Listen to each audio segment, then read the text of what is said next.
비트코인 지금 사면 물리는 거 아니야? ETF 들어왔다더니 왜 이렇게 조용하지? 위기는 기회라서 들어왔는데 도대체 언제 오르는 건데? 이 영상 클릭하신 분들 대부분 지금 이 생각하고 계실 겁니다. 이거 여러분 잘못 아닙니다. 지금 시장이 의도적으로 이해 못하게 만들어진 구간이거든요. 전 세계 금융시장에서 큰 변동 오기 전에 반드시 등장하는 흐름이 있습니다. 첫째, 악재와 호재가 동시에 쏟아집니다. 둘째, 가격은 안 뜨는데 데이터는 계속 좋아집니다. 셋째, 투자자는 불안해지고 기관은 조용히 매집합니다. 현재 비트코인 시장이 정확히 이 상태입니다. 그렇다면 도대체 어떤 데이터가 폭풍 전야라고 말하고 있을까요? 지금부터 하나씩 풀어보겠습니다. 지난 60일 동안 개인들은 겁나서 팔았습니다. 그런데 기관은요? 22만 BTC를 조용히 쓸어 담았습니다. 22만 비트코인이면 오늘 기준 18조 원입니다. 이게 그냥 매집이 아니라 시장 접수입니다. 특히 ETF 유입은 단순 투자금이 아니라 장기 보유를 전제로 한 전략적 매수입니다. 글래스노드 2025년 1월 데이터를 보면 이게 더 명확해집니다. 개인 투자자 지갑 중에서 1비트코인 미만 보유한 소액 투자자들은 최근 30일 동안 약 32,000 비트코인을 순매도했습니다. 근데 기관과 고래 지갑은요? 12만 비트코인 이상을 매집했습니다. 계산해보세요. 개미가 던지는 물량을 기관이 4배 속도로 받아가고 있습니다. 이 패턴은 2019년과 2020년 상승장 직전과 완전히 똑같습니다. 이제부터 우리가 알아야 할 건 단 하나입니다. 기관은 왜 지금 이렇게 공격적으로 사들이고 있는가? 그 이유가 지금부터 나옵니다. 그리고 이걸 알게 되면 왜 지금이 폭풍 직전인지 명확해집니다. 미국의 분석가 한 명은 최근 리포트에서 이렇게 단언했습니다. ETF 승인 이후의 조정? 이건 기관들이 자리 잡는 시간이다. 이 돈은 절대 단기 차익을 노리는 돈이 아니다. 네덜란드의 모델 창시자는 더 직설적입니다. 2025년에서 2026년은 공급 감소와 수요 확대가 정점에서 만나는 구간이다. 역사적으로 이런 해는 단 3번밖에 없었다.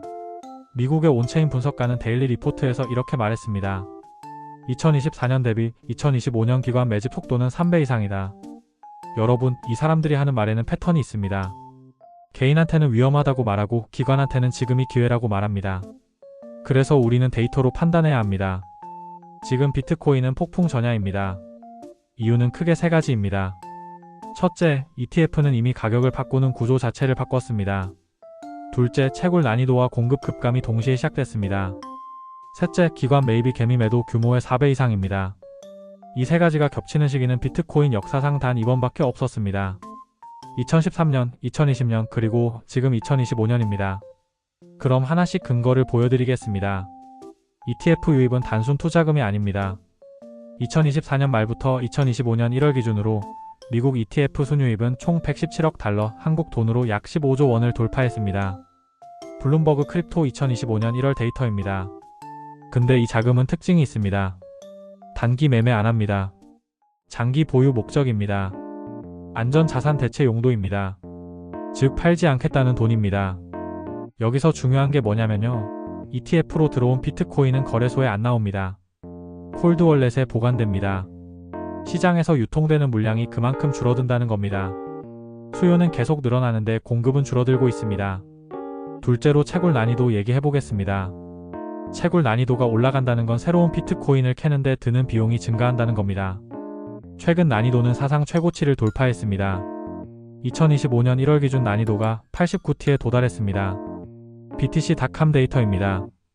이 말은 곧 이런 겁니다. 채굴자들이 덜 팝니다. 왜냐면 캐는데 비용이 너무 많이 들어가니까 함부로 못 팔거든요. 그럼 시장에 나오는 물량이 줄어듭니다. 근데 ETF는 계속 삽니다. 공급 부족이 오면 가격 상승 압력이 생길 수밖에 없습니다. 2025년 1월 미국 시장 데이터 중 하나만 더 짚고 갈게요. CME 비트코인 선물 시장에서 기관 포지션이 최근 한 달간 37% 증가했습니다. 이건 단순 관심이 아니라 포지션을 잡았다는 겁니다. 특히 재미있는 점이 하나 있는데요. 개인 투자자들은 겁이 나서 빠져나가는데 기관들은 지금이 기회라고 판단하고 있다는 사실입니다. 여러분이 만약 개인이라면 기관과 반대로 움직이는 순간 항상 결과는 똑같았습니다. 개인은 고점에 사고 저점에 팝니다. 기관은 저점에 사고 고점에 팝니다. 셋째로 기관 매집 대 개인 매도 구조를 보겠습니다. 글래스노드는 최근 보고서에서 이렇게 분석했습니다. 개인 투자자, 그러니까 1비트코인 미만 지갑 보유자들은 최근 30일 동안 약 32,000 비트코인을 순매도했습니다. 반면 기관과 고래 지갑은 12만 비트코인 이상을 매집했습니다. 개미가 던지는 물량을 기관이 4배 속도로 받아간다는 겁니다. 이 패턴은 2019년과 2020년 상승장 직전과 완전히 동일합니다. 과거 사례 하나만 보겠습니다. 2020년 초에도 지금과 똑같은 흐름이 있었습니다. 악재와 호재가 혼재했습니다. 가격은 횡보했습니다. 기관은 조용히 매집했습니다. 그리고 결과는요. 2020년 3월 비트코인 5,000달러였습니다. 1년 후에는 64,000달러였습니다. 폭풍 전야의 전형적인 패턴입니다. 2013년에도 비슷했습니다. 몇 달간 조용하다가 갑자기 폭발했습니다. 역사는 반복됩니다. 다만 조용히 반복됩니다. 한국 시장 이야기도 하나 드릴게요. 지난 3개월 동안 업비트의 순입금 수치는 줄었는데 콜드월렛 비트코인 보유량은 증가했습니다. 즉 한국 개인은 덜 사고 해외 기관은 더 사서 가져간다는 겁니다. 이 구조가 반복되는 동안 한국 시장은 항상 늦게 따라갔습니다. 2020년에도 그랬고 2021년에도 그랬습니다. 한국 투자자들이 본격적으로 들어올 때쯤이면 이미 고점 근처인 경우가 많았습니다. 여기서 중요한 질문 하나만 생각해 봅시다. 만약 지금이 진짜로 폭풍 전야라면 지금 여러분이 해야 할 준비는 무엇일까요? 답은 단순합니다. 첫째, 위험 관리입니다. 둘째, 보안 관리입니다. 셋째, 분산 보관입니다. 특히 보안 관리, 이건 최근 해킹 사고 사례를 보면 절대 가볍게 볼 수 있는 문제가 아닙니다. 최근 6개월 동안 한국, 미국, 싱가포르 등 주요 거래소에서 총 9건의 해킹과 도난 사고가 발생했습니다. 그중 4건은 출금 API 탈취였고 2건은 직원 계정 해킹이었고 3건은 보안비 설정이었습니다. 특히 작년 말 싱가포르 거래소에서 8천억 원 규모의 자산이 유출된 사건은 거래소 보관의 위험성을 다시 보여준 대표적 사례였습니다. 그래서 전문가들은 말합니다.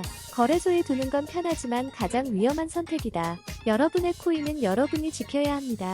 제가 개인적으로 사용하는 지갑을 고정 댓글과 프로필 상단에 링크로 남겨두었습니다. 필요하신 분은 꼭 확인하세요. 당신의 자산을 지키는 가장 빠른 방법입니다. 비트코인 시장 지금 겉으로는 조용합니다.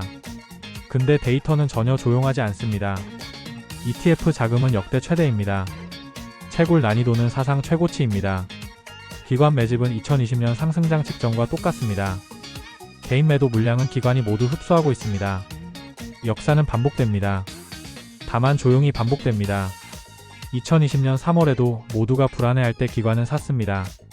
2021년 초에도 개인이 팔 때 기관은 샀습니다. 지금 이 순간도 똑같은 일이 벌어지고 있습니다. 차이점이 있다면 이번엔 ETF라는 거대한 파이프라인이 생겼다는 겁니다. 이 파이프라인을 통해 전통 금융의 자금이 암호화폐 시장으로 쏟아져 들어오고 있습니다. 블룸버그 애널리스트들은 2025년 ETF 유입 규모가 2024년 대비 2배 이상 증가할 것으로 전망하고 있습니다.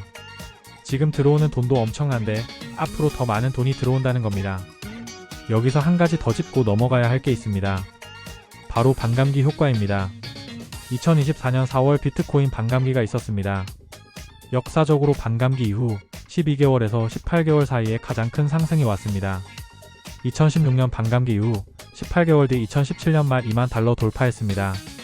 2020년 반감기 이후 18개월 뒤 2021년 말 6만 9천 달러 찍었습니다. 지금은 2024년 반감기 이후 약 9개월이 지난 시점입니다. 역사적 패턴대로라면 앞으로 6개월에서 9개월 사이가 가장 중요한 구간입니다. 근데 이번엔 과거와 다른 게 하나 있습니다.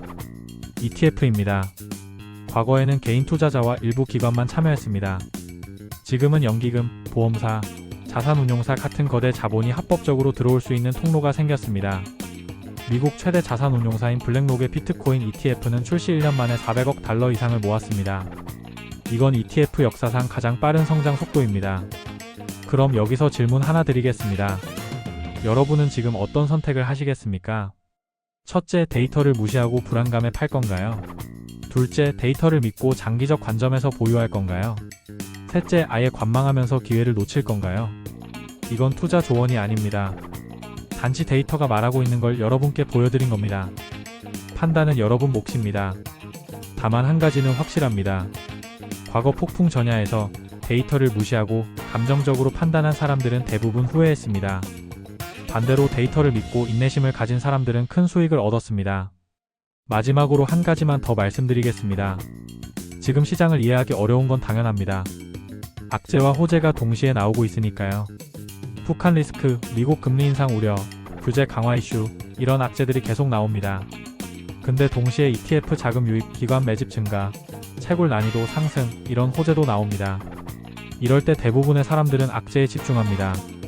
왜냐면 인간의 뇌는 손실 회피 성향이 강하게 프로그래밍 되어 있거든요. 이득보다 손실을 더 크게 느끼도록 진화했습니다. 근데 시장은 감정이 아니라 수급으로 움직입니다. 사는 사람이 많으면 오릅니다. 파는 사람이 많으면 내립니다. 지금은 기관이 사고 있고 개인이 팔고 있습니다. 역사적으로 이런 구조에서 이긴 건 항상 기관이었습니다. 개인이 이긴 적은 단 한 번도 없었습니다. 이 영상에서 드린 내용들을 정리하겠습니다. 첫째, ETF 자금은 장기 보유 목적이며 시장 유통 물량을 줄이고 있습니다. 둘째, 채굴 난이도 사상 최고치로 공급 감소가 시작됐습니다. 셋째, 기관은 개인 매도 물량의 4배 속도로 매집하고 있습니다. 이 세 가지가 동시에 일어나는 시기는 역사상 3번밖에 없었습니다. 2013년, 2020년 그리고 지금입니다. 앞선 2번은 모두 대규모 상승장으로 이어졌습니다. 물론 과거가 미래를 보장하진 않습니다. 하지만 패턴은 반복되는 경향이 있습니다. 특히 수급 구조가 같을 때는 더욱 그렇습니다. 여러분이 이 영상을 보고 어떤 선택을 하시든 한 가지만 기억해주세요. 투자는 감정이 아니라 데이터로 해야 합니다.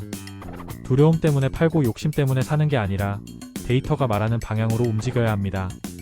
지금 데이터는 명확하게 말하고 있습니다. 폭풍이 오고 있다고요.